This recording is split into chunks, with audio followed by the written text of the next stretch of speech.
салом тамошобинони гиромӣ, хулосаи хабарҳои муҳими 16 март тоҷикистонро аз пойгоҳи хабарии бомдод бароятон пешкаш мекунем. Шурӯъ мекунем аз як нигоҳи кӯтоҳ ба сархати хабари муҳими рӯз дар ин барнома. мансаби нави ёдгор файзов мушовири бунёди оғохон барои осиёи марказӣ. рухшонаи эмомалӣ куртаи чакан дар тан худро ба маликаи Елизавета муаррифӣ кард. сафорати амрико аз ҳукумати тоҷикистон хост интернетро дар вилояти мухтори кӯҳистони Бадахшон барқарор кунад. боздошти бародари хурдии Саид Абдуллои Нурӣ. ширкати роҳи оҳани Корея дар Душанбе метро месозад. ронандаи тоҷик бо 8 мошин дар вилояти Оренбург дучори садама шуд. садамаи мудҳиш, ҳалокати 3 нафар дар роҳи Душанбе Чаноқ. ва акнун тафсилоти хабарҳо. ёдгор файзов, раиси собиқи вилояти мухтори кӯҳистони Бадахшон, ки 5 ноябри соли гузашта аз мақоми раиси ин вилоят барканор шуда буд, мансаби нав гирифтааст. бино ба иттилои дарёфтии Азия плюс, ёдгор файзов дар бунёди оғохон мушовир таъин шудааст. ба иттилои манбаи Азия плюс, ёдгор файзов тақрибан 2 моҳ пеш мушовири бунёди оғохон барои осиёи марказӣ таъин шудааст. аз рӯи вазифа ёдгор файзов бояд дар дафтари марказии бунёд дар Женева бошад, аммо дар ҳоли ҳозир ӯ кору вазифаашро аз Душанбе пеш мебарад, гуфт манбаи Азия плюс. ёдгор файзов дар аввали моҳи ноябри соли 2021 пас аз 3 соли кор дар мақоми раиси вилояти мухтори кӯҳистони Бадахшон аз вазифааш барканор шуд ва ин барканорӣ дар ҷомеаи Тоҷикистон сару садоҳои зиёдеро ба бор овард. аз ҷумла дар шабакаҳои иҷтимоӣ барканории файзов ба мавҷи вокунишҳои корбарон рӯбарӯ шуд. он замон ба ҷои ёдгор файзов Алишер Мирзонабодзода, ки то ин вақт дар самти раиси шаҳри Хорух кор мекард, таъин шуд, ки дар гузашта муовини раиси кумитаи давлатии амнияти миллии Тоҷикистон ҳам буд. ёдгор файзов, ки дар миёни мардуми Тоҷикистон ва ҷомеаи Бадахшон ба унвони раиси собиқи бунёди оғохон дар Тоҷикистон аз нуфузи зиёде бархурдор аст, ӯ 1 октябри соли 2018 пас аз норизоятии Эмомалӣ Раҳмон, раис ҷумҳури Тоҷикистон, аз кори раҳбари пешинаи вилояти мухтори кӯҳистони Бадахшон раиси ин вилоят таъин шуда буд. баъди раиси вилояти мухтори кӯҳистони Бадахшон шудан, файзов ба амалкардаҳои барои ҷомеаи Тоҷикистон ғайримаъмул ва суханрониҳои бепардаву барои мардум ва расонаҳо дастрас буданаш хеле маъруф шуд. ӯ дар мусоҳибаҳои зиёде бо расонаҳо ва ҳузури шахсияш дар даргириҳову гирди амоиҳо ба яке аз мансабдорони мардумгаро ва қобили эътимод табдил ёфт. дар пайи барканории файзов аз мақоми раиси вилояти мухтори кӯҳистони Бадахшон 16 декабри соли 2021 ӯро аз узвият ва муовинатии раиси маҷлиси миллии палатаи болоии парлумони Тоҷикистон ҳам барканор карданд. дафтари матбуоти маҷлиси миллӣ он замон хабар дода буд, ки дар баробари масоили дигар масъалаи пеш аз муҳлат қатъ намудани ваколати узви маҷлиси миллӣ, маҷлиси олии ҷумҳурии Тоҷикистон ва аз мансаби муовини раиси маҷлиси миллии маҷлиси олии ҷумҳурии Тоҷикистон бозхоҳ намудани файзов баррасӣ шудааст. баъди барканорӣ аз мақоми раиси вилояти мухтори кӯҳистони Бадахшон, номи ёдгор файзов дигарбора пас аз аводиси охири моҳи ноябри Рошқалаву Хорух сари забонҳо шуд. 15 марти соли 2022 сафири Тоҷикистон дар Британияи Кабир ва Ирландияи Шимолӣ Рухшона Эмомалӣ эътимодномаи худро ба маликаи Британия Елизавета II супорид. ин маросим ба далели дар поёни моҳи феврал ба коронавирус сирот шудани маликаи 96-солаи Британия ба сурати онлайнӣ доир шудааст. дар акси нашршудаи Вазорати хориҷаи Тоҷикистон дида мешавад, ки Рухшона Эмомалӣ куртаи чакани тоҷикӣ дар тан худро ба маликаи Елизаветаи II муаррифӣ мекунад. дар акс ҳамчунин шавҳари Рухшонаи Эмомалӣ Шамсулло Соҳибов низ дида мешавад, ки дар ин маросим дар канори ҳамсараш ҳузур дорад. Вазорати хориҷаи Тоҷикистон дар иттилояи расмияш гуфт, сафири Тоҷикистон таманниёти неки президенти Эмомалӣ Раҳмонро ба Улӯҳазрат Елизаветаи II ба муносибати 30-мин солгарди истиқрори равобити дипломатӣ байни ду кишвари дӯст ва 70-мин солгарди ба тахт нишастани малика расонид. аснои вохӯрии ҷонибҳо ҳамчунин роҷеъ ба масъалаҳои ҳамкории дуҷонибаи Тоҷикистону Британияи Кабир ва дурнамои рушди он табодули афкор намуданд. қасри Виндзор, қароргоҳи малика, низ хабар дод, ки рӯзи 15 март бо як теъдод аз сафирони хориҷӣ ба таври онлайн мулоқот кардааст. Рухшонаи Эмомалӣ духтари чорум аз 7 духтари президенти Тоҷикистон Эмомалӣ Раҳмон ва ҳамсари молики ширкати бузурги Фароз ва даҳҳо ширкату корхона ба он марбут Шамсулло Соҳибов мебошад. امومالی رامون روز 15 دکامبر رخشانه امومالی را سفیر تاجیکستان در بریتانیا کبیر و ایرلند شمالی تعیین کرد. رخشانه امومالی در این مقام مسعود خلیفه زاده را که با سبب به کار دیگر گذشتن از وظیفه آزاد کرده شد عوض کرد.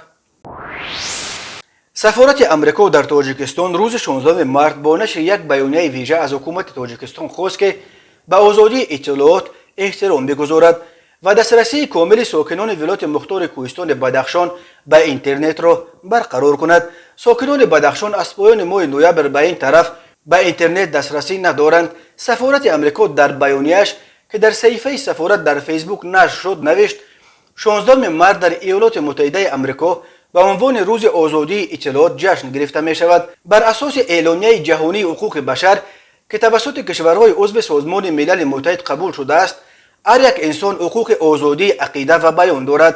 این حقوق شامل آزادی داشتن عقیده بدون دخالت، جستجو، دریافت و انتشار اطلاعات و عقیده از طریق رسانه‌ها صرف نظر از مرزها است. سفارت ایالات متحده همچنین از محدود کردن اینترنت در ولایت مختار کوهستان بدخشان نگران است، زیرا این عمل امکان دسترسی ساکنان ولایت را به اطلاعات، پیشبرد تجارت و آزادی بیان تحت تاثیر قرار داده است. ما از حکومت تاجیکستان دعوت میکنیم که به این آزادی بنیادی احترام بگذارد و دسترسی کامل مردم ولایت مختار کوهستان بدخشان به اینترنت را برقرار کند. مقامات تاجیکستان به این اظهارات سفارت امریکا هنوز واکنش نکردند. هفته گذشته شورای حقوق انسان سازمان ملل نیز از مقامات تاجیکستان برای تجربه دوامدار سرکوب دگراندیشان سیاسی در کشور و همچنان برای ایجاد فضای ترس در ولایت مختار کوهستان بدخشان انتقاد کرد. میشل بچلت، کمیسر عالی سازمان ملل در مسئله حقوق انسان، روز 7 مارس در اجلاسیه 49 شورای حقوق انسان در مورد وضع بدخشان گفت خشونت‌ها بین نیروهای امنیتی و تظاهرگران در ماه نوامبر سال 2021 در ولایت مختار کوهستان بدخشان وضع حقوق انسان را در منطقه باز هم بدتر کرده یک فضای ترسو و تعقیب را به وجود آورده است. من از ادامه قطع دسترسی به اینترنت در این ولایت اظهار تأسف میکنم. این به طور آشکارا پایمال کردن حقوق انسان است. وضع در ولایت مختار کوهستان بدخشان ماه نوامبر سال 2021 در پی در بازداشت به طور مرموز کشته شدن ساکن نویای روشقلعه گلبدین زیوبکوف بعد شد. ساکنان ولایت با طلب به جوابگری کشیدن گناهکاران مرگ زیوبکوف 4 روز اعتراض کرده تنها بعد گرفتن وعده مقامات به تحقیق این قضیه و برقرار کردن دسترسی به اینترنت پراکنده شدند. طبق وعده مقامات میبایست دسترسی به اینترنت را در ظرف 2 روز یعنی تا 30 نوامبر پورا برقرار میکردند، اما با گذشت اینک 3.5 ماه تا حال یگان نفر برای دست داشتن در مرگ گلبدین زیوبکوف دستگیر نشده است و دسترسی به اینترنت هم در بدخشان تا هنوز برقرار کرده نشده است. تماشابینان عزیز، یادآور میشویم خلاصه مهمترین اخبار تاجیکستان را از پایگاه خبری بامداد تماشا دارید. برنامه را ادامه میدهیم. پیروان سید عبدالله نوری، اساسگذار حزب فعلا در تاجیکستان ممنوع نهضت اسلامی و رهبر سابق اتحاد نیروهای مخالفین تاجیک خبر دادند که نورالله سیدوف برادر خرده نوری نیز اخیراً از جانب کارمندان اوباپ یعنی بخش مبارزه با ریاست کارهای داخلی ولایت ختلان بازداشت شده است. مقامات تا کنون خبر بازداشت نورالله سیدوف را شرح ندادند، ولی اعضای خانواده نوری میگویند که او هم مثل 2 برادرزاده دیگر نوری که قبلا دستگیر شدند به گرفتن مبلغها از خارج متهم می شود. اما پیوندان نوری میگویند از خویشاوندان خود در خارج گرفتن مبلغ جرم نیست و صدها هزار خانواده تاجیک از عزیزان مهاجر خود از روسیه و کشورهای دیگر پیوسته کمک مالیوی به دست میآورند. خویشاوندان نوری هم یک قسمش حالا در اروپا کار و زندگی میکنند، به خویش و تبار خود در تاجیکستان پول میفرستند، ولی این پولها وقتهای آخر برایشان درد سرساز شده است. نورالله سیدوف که 64 سال دارد و چون اکثر نزدیکان نوری در دهه وحدت‌آباد جماعت تاجیک‌آباد در نویه وخش به سر میبرد. در این اواخر اینک 3 نفر از خویشاوندان نزدیک نوری است که با اتهام از خارج گرفتن مبلغ از جانب کارمندان ریاست کارهای داخلی ولایت ختلان دستگیر می شود. ابتدا روز 24 ژانویه مقامات نصرت الله سیدوف پسر برادر کلانی نوری عطا سیدوف را دستگیر کردند. نصرتالله سیدوف رهبر یک خوجگی دهقانی را در جماعت تاجیک‌آباد بر دوش داشت و به گفته نزدیکانش یک عمر دهقانی میکرد و کاری به سیاست نداشت. یک ماه بعد او تقریبا 23 و 24 فوریه مقامات ریاست وزارت کارهای داخلی قتلان محب الله نوریدینوف پسر حبیب الله برادر خردی نوری را به عین اتهام دستگیر کردند. محب الله نوریدینوف مغازه فروش محصولات خوجگی دهقانی نصرتالله سیدوف را در دهه وحدت‌آباد رهبری میکرد. بازداشت نزدیکان سید عبدالله نوری در حال صورت میگیرد که اگر عمر وفایش میکرد این سیاستمدار مخالف تاجیک روز 15 مارت به سن 75 میرسید. نوری 15 مارت سال 1947 در دهه آشتیان در وادی وخیای نویه سنگوار به دنیا آمده 9 آگوست سال 2006 در سن 59 در دوشنبه بعد بیماری طولانی از عالم چشم پوشید. نوری که پرورده مکتب قاری محمد جان رستموف معروف به مولوی هندوستانی بود، هنوز سال 1973 با 4 همفکرش جمعیت پنهانکار مذهبی را با نام نهضت جوانان مسلمان تشکیل داد که بعدا به حزب نهضت اسلامی تاجیکستان تبدیل یافت. نوری نفر است که امروز با حاج اکبر تورجانزاده از نام اتحاد نیروهای مخالفین سازشنامه صلح سال 1997 را با پرزیدنت امامعلی رحمان امضا کرد. بعد منع دیگرباره فعالیت حزب نهضت اسلامی تاجیکستان در سال 2015 شماری از پیوندان نوری از جمله چند پسر و دخترش ترک تاجیکستان کردند و اکثرش اولو در اروپا به سر میبرند، ولی قسم دیگری خویشاوندان نوری در تاجیکستان ماند.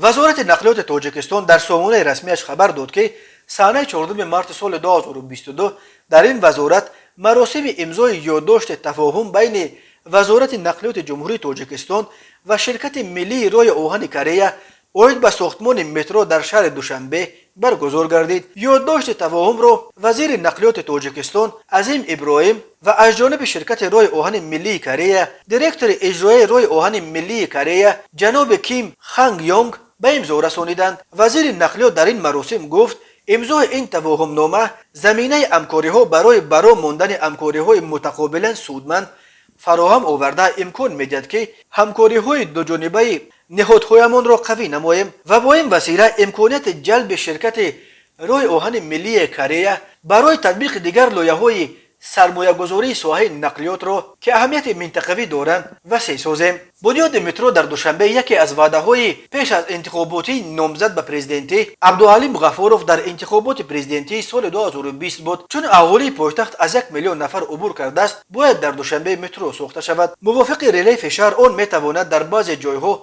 متروی روی زمینی هم باشد. گفته بود غفاروف. مقامات شهر دوشنبه با دنبال گفته بودند که بنیاد مترو اساسا متروی روی زمینی در نقشه گنرالی رشد پایتخت تاجیکستان درج شده است. طبق این نقشه باید ساختمان مترو از سال 2025 سر شده اولین خطش سال 2040 به کار درآید. انتظار می رود که خط یکم متروی دوشنبه از روی زمین از نزد دروازه جنوب پایتخت تا به محله گلستان کشیده شود. مقامات دوشنبه گفتند که در صورت ضرورت در آینده به ساختن روی زیرزمینی مترو نیز اقدام خواهند کرد. تا امروز در آسیای مرکزی تنها در 2 شهر بزرگترینش تاشکند و الماتو خط مترو ساخته شده است. مسئله بنیاد مترو در همه پایتخت‌های دیگر منطقه بشکک، دوشنبه، نورسلطان و اشقاباد نیز در سطح بررسی قرار دارد، ولی تا کنون هیچ کدام آنها در این سمت اقدام مشخصی نکردند. شب 16 مارت یک ماشین بارکش مرسدس با پرچپش که به تاجیکستان 8 ماشین میبرد در مرز ولایت ارنبورگ روسیه با قزاقستان در حدود دهه سال السک دچار صدمه شده چپ شده است. کارمندان پلیس به جای حادثه آمده به راننده 40 ساله و شریک او کمک کردند. آنها راننده و شریکش را به ماشین خود شنانده برایشان چای گرم دادند و سپس تکنیک مخصوص را به جای حادثه دعوت کرده ماشین بارکش و ماشین‌های از داخل آن به درون توده برف چپا شده را بر روی 4 چرخشان راست کردند. راننده گفته است که به سبب برف زیاد نتوانست ماشینش را خوب اداره کند و به صدمه راه داد. راننده تاجیک و شریکش به کارمندان پلیس ارنبورگ که در نیمه شب به کمک آنها رسیدند اظهار سپاس کردند. تشکر زیاد انسانی. من در این سابقه رانندگیم چنین اکیپاژ DTS را بار اول دیدم. گفته است راننده به کارمندان DPS. پلیس ولایت ارنبورگ گفت در این حادثه کسی آسیب ندیده است. درباره اینکه ماشین بارکش و ماشین‌های داخل آن آسیب دیدند یا نه در خبر چیزی گفته نشده است. و حالا یک مرور کوتاه به اخبار کریمینالی و حادثه‌های ناخوش روز. مرکز مطبوعات وزارت کارهای داخلی تاجیکستان خبر داد که در دوام روز 15 مارس در راههای جمهوری باز دو صدمه مرگ‌آور روی داده، 4 کشته به جا گذاشت. صدمه اعظم پرقربانی ساعت تقریبا 14:00 دقیقه در شورای دوشنبه خوجند چنوق بر اثر به قفای ماشین بارکش تمغه برخوردن مرسدس اسپرینتر رخ داده. این صدمه باعث هلاکت 3 نفر راننده و 2 مسافرش از جمله یک نورس 15 ساله شد. همین طور ساعت 3:30 شب 15 مارس بر اثر به درخت برخوردن و سپس به جری سرازیر شدن یک ماشین دیو سیلو در موضع گلستان روی حمدانی کولوب یک مسافر 26 ساله دیو هلاک شده، یکی دیگر زخمی شد. بنا به اطلاع وزارت کارهای داخلی 15 مارس سال 2022 تخمینا ساعت 14:00 دقیقه راننده اتومبیل تمغه مرسدس اسپرینتر رؤوف محسود سال تولدش 1974 ساکن شهر استرافشان هنگام حرکت در شورای دوشنبه خوجند چنوق به خطری حرکت راه را تامین کرده نتوانسته به عقب اتومبیل بارکش تمغه خوو که تحت اداره راننده سلطانبکوف نعیم سال تولدش 1980 ساکن امین شهر تعلق داشته برخورد است. در نتیجه راننده اتومبیل تمغه مرسدس اسپرینتر رؤوف و مسافرانش رحیموف رستم سال تولدش 1993 و نوبالغ مضبوطوف امیربک سال تولدش 2007 ساکنان شهر مذکور جراحات گوناگون جسمانی برداشته در جای حادثه به هلاکت رسیدند. همچنین شب 15 مارس سال 2022 تخمین ساعت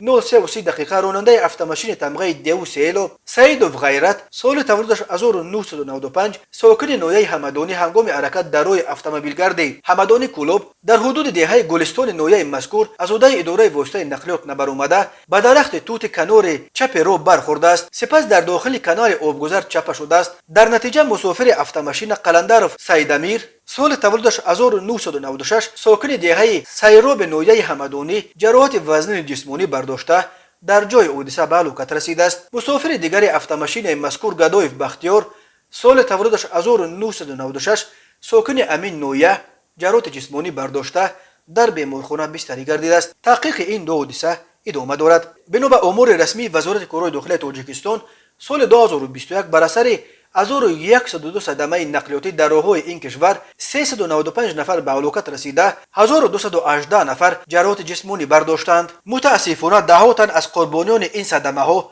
کودکانند. مرکز مطبوعات وزارت کارهای داخلی تاجیکستان از آشکار شدن یک جنایت دزدی در پایتخت خبر داد. بنا به اطلاع رسمی هنگام گذرانیدن چاره‌بینی‌های اپراتیوی جستجویی از جانب کارمندان میلیسیا جوان 19 ساله و نوبالغ 17 ساله ساکن پایتخت همچون گمانبر در صادر نمودن جنایت دزدی دستگیر کرده شدند. نامبردگان شب 21 به 22 ژانویه سال 2022 تخمینا ساعت 01:00 دقیقه با راه پنهانی به مغازه مصطفی واقع در کوچه شیروزی پایتخت که به جوان 22 ساله تعلق دارد در آمده از آنجا 28360 سامانی را دزدیده از جای حادثه غیب زدند. اوید به این حادثه پرونده جنایتی با ماده 244 کودکس جنایتی جمهوری تاجیکستان آغاز کرده شده تفتیشات ادامه دارد. به یکی از دستگیر شدگان از 2 تا 5 سال زندان تهدید میکند. دومی را به سبب نابالغ بودنش به احتمال غالب روانه مکتب کودکان دشوار تربیه خواهند کرد. تماشابینان عزیز و گرامی، این بود مرور به خلاصه چند خبر مهم امروز تاجیکستان. خبر و گزارش های بیشتر از تاجیکستان و درباره تاجیکستان و اطراف آن را در سامانه پایگاه خبری بامداد در این نشانه پیگیری نمایید: www.bomdad.com. خوش باشید.